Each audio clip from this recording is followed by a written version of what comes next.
नमस्कार, राज्यसभा टीवी के खास कार्यक्रम विशेष में आपका स्वागत है। मैं हूं दीपक डोभाल। आज हम बेहद खास पेशकश लेकर आपके सामने हैं। देश में 800 से ज्यादा टीवी चैनल्स हैं, लेकिन आदिवासियों के मुद्दे ढूंढेंगे तो आपको हताशा ही हाथ लगेगी। राज्यसभा टीवी आदिवासियों के मुद्दे और सरोकार को लेकर जल्द ही एक खास कार्यक्रम आपके बीच लेकर आ रहा है। हम उसके बारे में विस्तार से आपको बताएंगे, लेकिन आदिवासियों के सामने क्या चुनौतियां हैं और देश में इस वक्त उनकी स्थिति क्या है, इन सवालों से भी आपको रूबरू कराएंगे। तो आइए शुरू करते हैं आज का विशेष।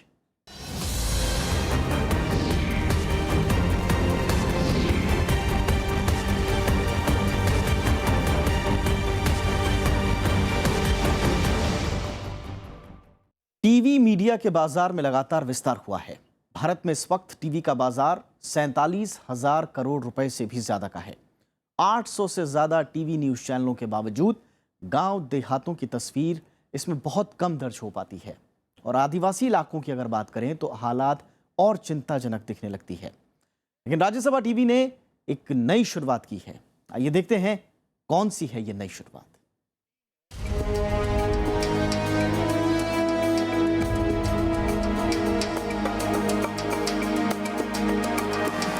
चमक दमक से भरी ये तस्वीरें हमारे टीवी चैनलों पर रोजाना ही देखने को मिलती हैं। सैकड़ों की तादाद में मौजूद न्यूज चैनलों पर महानगरों की एक छोटी सी स्टोरी भी कई दिनों तक चलती है। लेकिन देश की 8.5% की आबादी वाला आदिवासी समाज इस चमकीले पर्दे पर ठीक से दर्ज नहीं हो पाता। ये वो समाज है जिनकी मीडिया सुध नहीं लेता। ये वो समाज है जहां से टीवी चैनलों को टीआरपी नहीं मिलती। इसे डाउन मार्केट कहा जाता है। राज्यसभा टीवी ने आदिवासियों के सरोकार को अब एक खास मंच दिया है।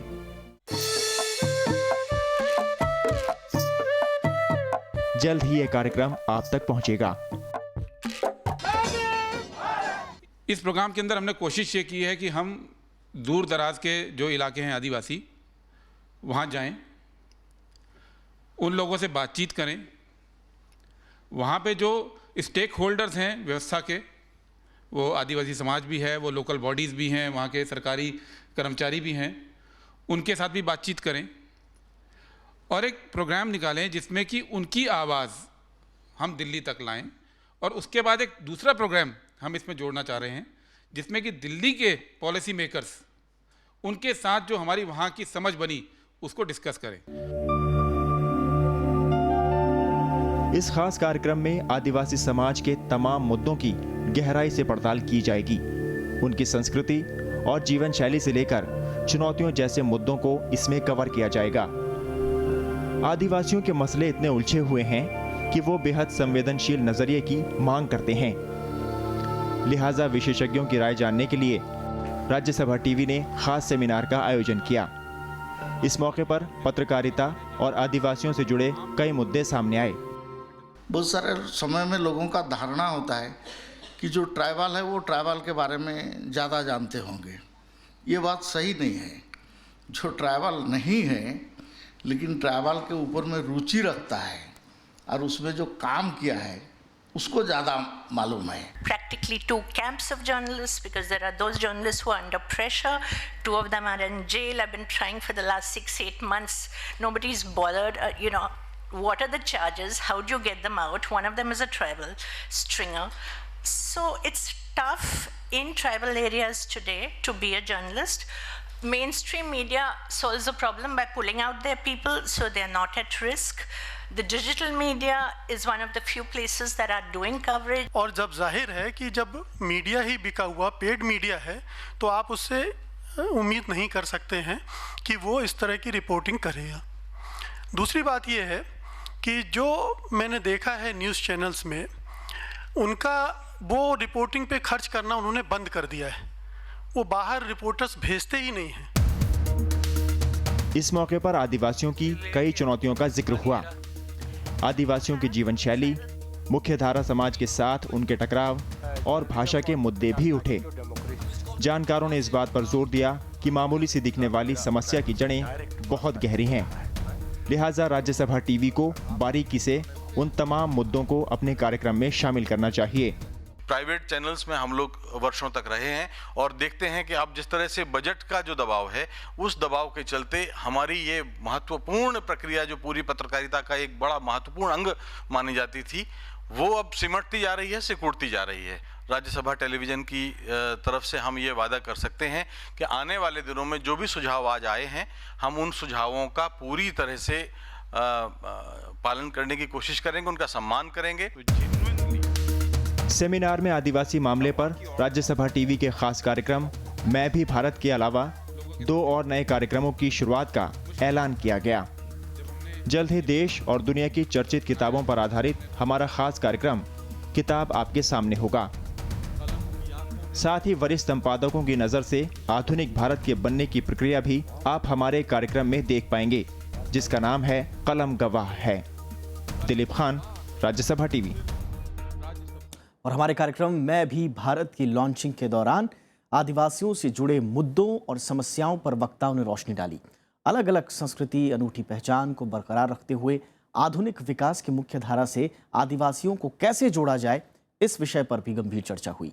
ये सवाल भी उठा कि आदिवासियों की संस्कृति को संरक्षित करने के बहाने कहीं इन्हें मुख्य धारा से अलग थलग तो नहीं किया जा रहा है।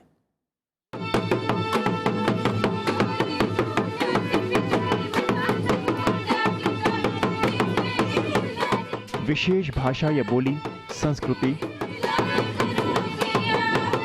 लोकगीतों, खान पान, पहनावा और रीति रिवाजों का ताना बाना आदिवासी समाज को एक अनूठी पहचान दिलाता है।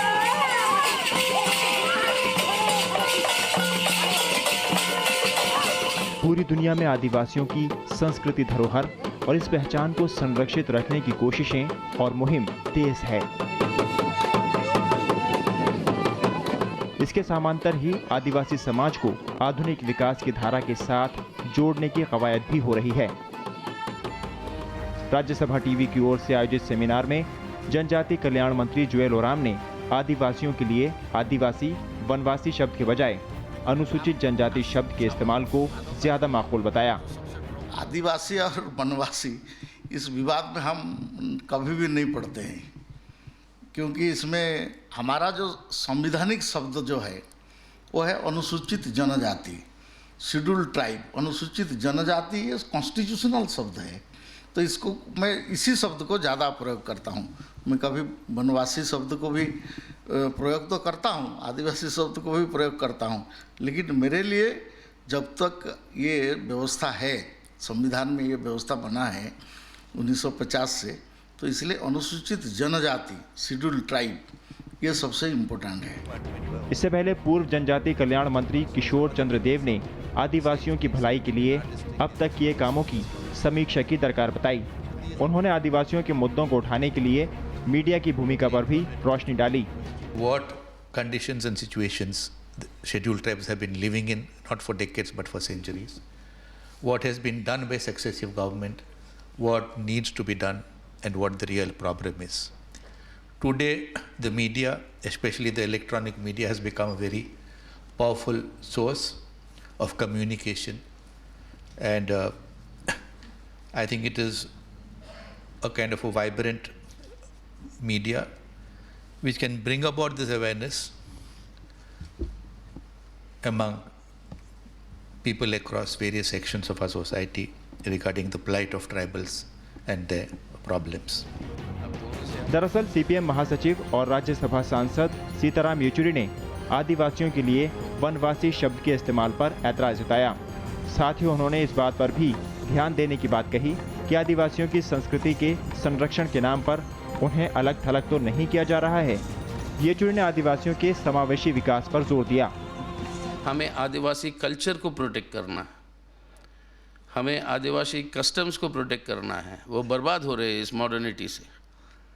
सवाल क्या है, प्रोटेक्शन है या सवाल है इंटीग्रेशन? इस मॉडर्न सोसाइटी में वो इंटीग्रेट हो। प्राइवेटाइज कर दिए माइंस, और प्राइवेटाइजेशन के प्राइवेट मालिकों की जुल्म जो हो रही है पूरे ट्राइबल इलाकों में, वो हम सब जानते हैं। डेवलपमेंट प्रोसेस में इंटीग्रेट करना है तो उस एरिया पे हमें और सोच समझ के नए कानून और नए रूल्स वगैरह बनाने की ज़रूरत है। सेमिनार में वक्ताओं ने आदिवासियों की समस्याओं को मीडिया में पर्याप्त कवरेज नहीं मिलने पर चिंता जताई। सभी ने माना कि अगर मीडिया में आदिवासियों से जुड़े मुद्दों को तरजीह मिलेगी तो इसके व्यापक नतीजे सामने आ सकते हैं। Bureau report, Rajya Sabha TV. आदिवासियों के कई ऐसे बुनियादी मसले हैं जो बीते कई दशकों से जस के तस बने हुए हैं। संविधान में अनुसूचित जनजातियों के लिए विशेष प्रावधान है और समय समय पर इनके लिए कई कानून भी बने, लेकिन जंगल पर अधिकार जैसे कई मुद्दों पर तकरार आज भी जारी है। आइए देखते हैं इस वक्त आदिवासियों के सामने कौन कौन सी चुनौतियां हैं।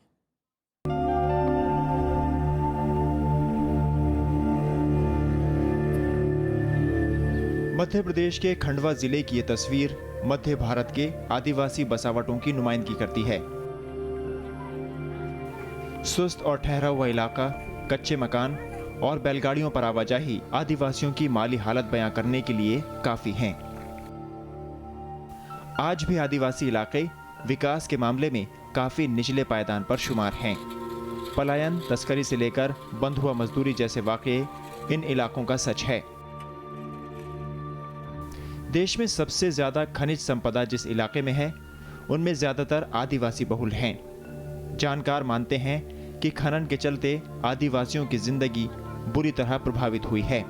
कि हम आज भी यही करते हैं कि माइनिंग जो हो वो माइनिंग करेगी सिर्फ सरकार, सरकारी संस्था, और उससे जो माइन करने के बाद जो माल जो होगा उसको बेचिए आप पब्लिक मार्केट में। Let the market forces decide किसको कितना चाहिए, लेकिन माइनिंग होगा ओनली सरकारी संस्थाओं की तरफ से, तब काबू रहेगी किसी भी सरकार के ऊपर।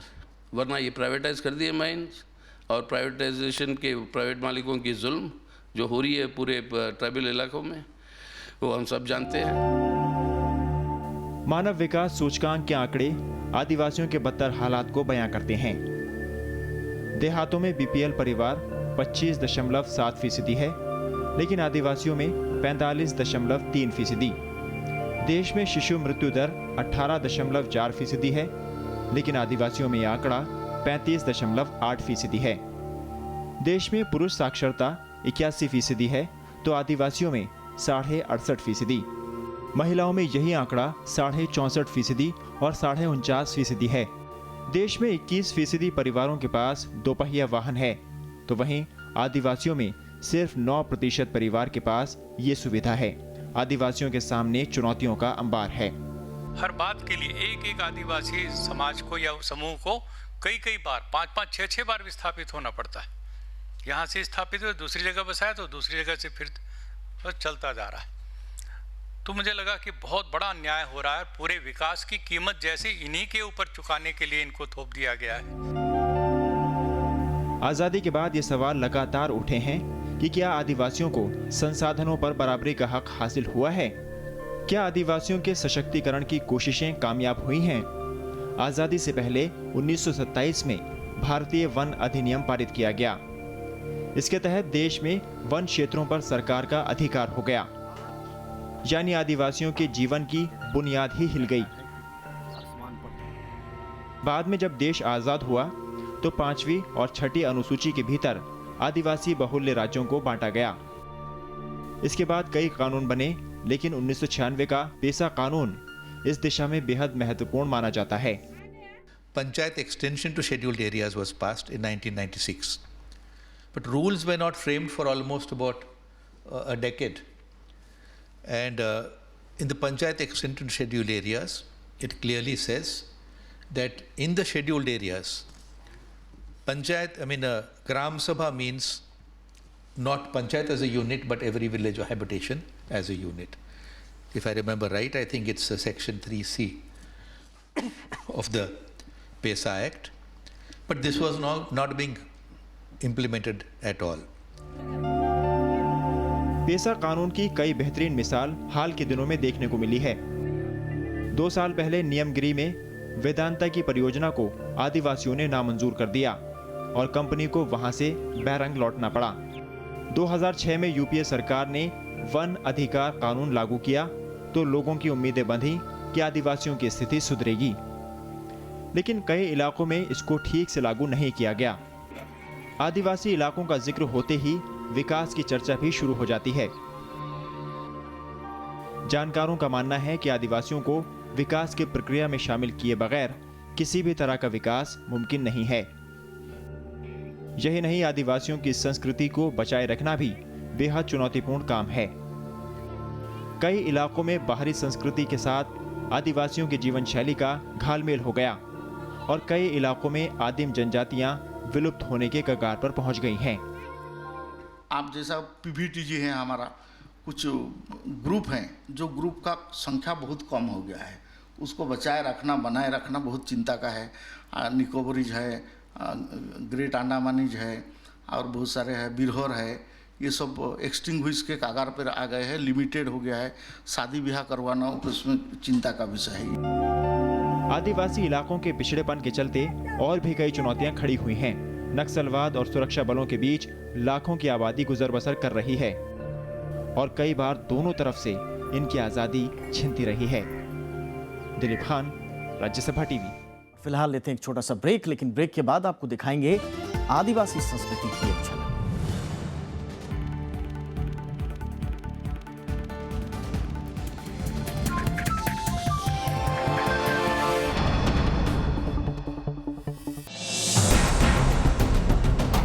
बजट 2016 राज्यसभा टीवी पर खास प्रसारण। वित्त मंत्री का भाषण, जानकारों का विश्लेषण। मुंबई, दिल्ली और बेंगलुरु से विशेष प्रसारण। 29 फरवरी को सुबह 7 बजे से रात 11 बजे तक लाइव।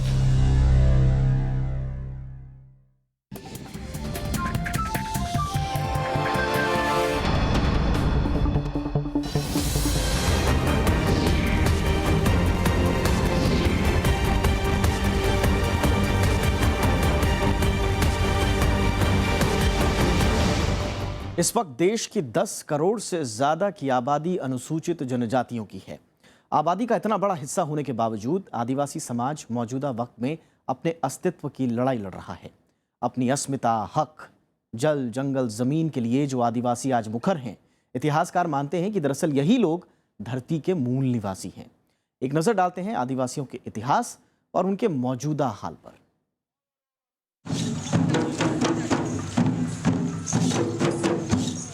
देश में आदिवासी कब और कैसे आए, इस पर अलग अलग इतिहासकारों के अलग अलग मत हैं। लेकिन कई ऐतिहासिक साक्ष्य और पुरातात्विक अवशेष इस बात की ओर इशारा करते हैं कि जनजातीय लोगों ने ही पूरे भारतीय उपमहाद्वीप में मानव समाज का ताना बाना रचा। आदिवासी शब्द खुद इस बात की तस्दीक करता है, जिसका मतलब आदि यानी सबसे पुराना और वासी यानी रहने वाले हैं। कई इतिहासकारों ने करीब 5000 साल पुरानी भारतीय उपमहाद्वीप की ज्ञात मानव सभ्यता का मूल इन्हीं आदिवासियों को माना है। इतिहासकारों का मत है कि जाति व्यवस्था से पहले इंसानी समाज कई जनजातियों में बटा हुआ था। शेड्यूल ट्राइब कहाँ से आया? ये कोई बाहर से नहीं आया। शेड्यूल ट्राइब के बारे में भी बहुत सारे धारणा ऐसा है कि शायद ये कोई स्पेशल एक कम्युनिटी होंगे, ये भी ठीक नहीं है। देश में आदिवासियों की मौजूदा स्थिति की बात करें तो साल 2011 की जनगणना के मुताबिक देश में अनुसूचित जनजातियों की कुल संख्या 10 करोड़ 43 लाख यानी आबादी का 8.6% है। ये आबादी देश के 15% भौगोलिक क्षेत्रों में निवास कर रही है। संविधान के अनुच्छेद 342 के तहत 700 से ज्यादा जनजातियां अधिसूचित हैं। कई जातियां ऐसी हैं जो एक से ज्यादा राज्यों में भी मौजूद हैं। ओडिशा में सबसे ज्यादा 62 जनजातियां अधिसूचित की गई हैं। आबादी के प्रतिशत के हिसाब से अगर बात करें तो अनुसूचित जनजातियों की सबसे बड़ी तादाद मध्य प्रदेश में 14.69% है। इसके बाद महाराष्ट्र में 10.08%, ओडिशा में 9.20%, राजस्थान में 8.86, जबकि गुजरात में 8.55% अनुसूचित जनजातीय आबादी रहती है। जेनेटिक पूल के स्टडीज से लेकर आपकी behavioural studies, sociological studies, anthropological studies, ये सब जोड़ते हैं हमें उस मतलब ट्राइबल ओरिजिन्स के साथ, उस आदिवासी समाज के साथ। तो आज जो हम इनके बारे में जब बात कर रहे हैं, ये कोई चैरिटी की आधार नहीं कि बेचारे उनको जो है सही अधिकार मिलनी चाहिए। इस आबादी का बड़ा हिस्सा सुदूर ग्रामीण इलाकों से निकलकर शहरों में भी जा बसा है, लेकिन उनकी सामाजिक आर्थिक हालात में खास फर्क नहीं आया। राज्यसभा में सरकार की ओर से दिए गए जवाब के मुताबिक साल 2011-12 में देश में अनुसूचित जनजातियों की लगभग आधी आबादी गरीबी रेखा से नीचे रह रही थी। इस साल देश के गांवों में रहने वाली 45.3% अनुसूचित जनजाति आबादी गरीबी रेखा से नीचे जी रही थी, जबकि शहरों में रहने वाली अनुसूचित जनजातियों के 24.1% लोग बीपीएल श्रेणी के थे। इनमें ओडिशा, महाराष्ट्र, बिहार जैसे राज्यों में तकरीबन 60% ग्रामीण आदिवासी आबादी गरीबी रेखा से नीचे पाई गई। Bureau report, Rajya Sabha TV. आदिवासी समाज पर जब भी बात होती है तो उनकी संस्कृति, रहन सहन और पुरानी परंपराओं का जिक्र भी हो जाता है। आदिवासियों के सामाजिक जीवन का अध्ययन करने पर कई अनोखी बातों का पता चलता है। संस्कृति का मूल भले ही हजारों साल पुराना हो, लेकिन ये आज भी प्रासंगिक और कई मायनों में जानकारी देने वाली है। समय के साथ जैसे जैसे सामाजिक बदलाव आया, इंसान पुरानी संस्कृति, रीति रिवाज और परंपराओं को पीछे छोड़ता चला गया। विकास की राह में पीछे छूटी संस्कृति के साथ कई बार जीने का सहज ज्ञान और प्रकृति के साथ तालमेल का विवेक भी पीछे छूटता रहा। लेकिन आदिवासी समाज ने विकास और आधुनिक जीवन शैली से जद्दोजहद करते हुए भी अपनी जड़ें नहीं सूखने दी। इनकी अपनी जीवन शैली है, प्रकृति और समाज को देखने का अपना तरीका और जीने का अपना ढंग है। आदिवासियों की संस्कृति में बसी परंपराएं कई बार कथित आधुनिक और विकसित समाज के तौर तरीकों से ज्यादा व्यवहारिक और असरदार नजर आती हैं। जंगल का फल को माला बना के देते हैं, तो मैंने उसके बाद पूछी कि मैं बोला ये सर खाने के लिए है। अब हमारा एरिया में फूल तो है ऐसे तो जंगल में, लेकिन कौन ये करेगा। हम पॉजिटिव चिंता करते हैं, तो इसलिए खाने के लिए इसको दिए हैं। आप भूख लगेगा तो कभी इसमें से निकाल के 2-4 खा लीजिए। अच्छा ये पैसा क्यों देते हैं? तो मैंने उसको फिर बताया कि सर हम ट्राइबल हैं, हम कहीं भी किसी का घर में कोई भी सोशल फंक्शन होता है तो खाली हाथ में नहीं जाते हैं। इस वक्त पंजाब, चंडीगढ़, हरियाणा, दिल्ली और पुडुचेरी को छोड़कर देश के हर राज्य में आदिवासी संस्कृति शानदार अतीत के साथ खड़ी है। कई राज्यों में तो 90% से ज्यादा आबादी इन्हीं की है। देश में 31 ऐसी अनुसूचित जनजातियां हैं जिनकी आबादी 5 लाख से ज्यादा है। इनमें भील की सबसे ज्यादा 1 करोड़ 26 लाख आबादी है। इसके बाद गोंड हैं जो 1 करोड़ 8 लाख की तादाद में मौजूद हैं। संथाल जनजाति की आबादी 58 लाख 38 हजार है, जबकि नेकदा आदि की आबादी 33 लाख 44 हजार और उरांव की आबादी 31 लाख 42 हजार है। मिजोरम और लक्षद्वीप जैसे राज्यों की तो 94.5% आबादी अनुसूचित जनजाति है। इंसान ने आगे बढ़ने के लिए सामाजिक ताने बाने में कई बदलाव किए। दुनिया के समाजों में खुद को ज्यादा विकसित और सामाजिक तौर पर समझदार घोषित करने की होड़ चल रही है। लेकिन इस अंधी रेस से दूर खड़ा आदिवासी समाज आज भी कई ऐसी परंपराओं को संजोए हुए है जो आधुनिक समाज कई कोशिशों के बावजूद हासिल नहीं कर पाया। जहाँ वहाँ की औरतें थीं वो सब्जुगेट नहीं फील करती थी। इनफैक्ट मुझे याद है कि वहाँ कस्टम ये था कि अगर आप किसी औरत से आपकी शादी है और औरत आपसे तंग आ गई तो आप जब शाम को ऑफिस से वापस आते हो तो आपकी चप्पल वो बाहर रख देती थी, और अगर आपकी चप्पल बाहर रखी हो तो इसका मतलब है थैंक यू वेरी मच, अब आप जाइए, आपकी ज़रूरत नहीं है। बच्चों का नाम भी मदर्स पे था, प्रॉपर्टी भी थी, सब कुछ था। और वो सिर्फ कानूनी नहीं था, एक्चुअली द डोमिनेंस जो थी, मतलब कि सब्जुगेशन नहीं थी। अब वहाँ से हम क्या सीख सकते हैं, ये भी सोचने की बात थी। आदिवासी समाज अगर मुख्य धारा से जुड़ने की कोशिश करता है तो उसे कई शर्तों से दो चार होना पड़ता है। खतरा इस बात का भी रहता है कि विकास की दौड़ में कहीं आदिवासी समाज का सहज ज्ञान और उनकी संस्कृति खतरे में न पड़ जाए। They should be left. They shouldn't be contaminated. I'm using the word contaminated very clearly because the idea of contamination being that if they become part of the major community, that is the major culture of the country, their position would be at the very bottom. The tribal community would be at the very bottom of the vertical caste system that we have in our country. विकसित होने के पैमाने धरती के इन मूल निवासियों के लिए विचित्र और असहज हो सकते हैं। ऐसे में इन्हें मुख्य धारा से जोड़ने की कवायद के दौरान उनकी संस्कृति का सम्मान करना बेहद जरूरी होगा। Bureau report, Rajya Sabha TV.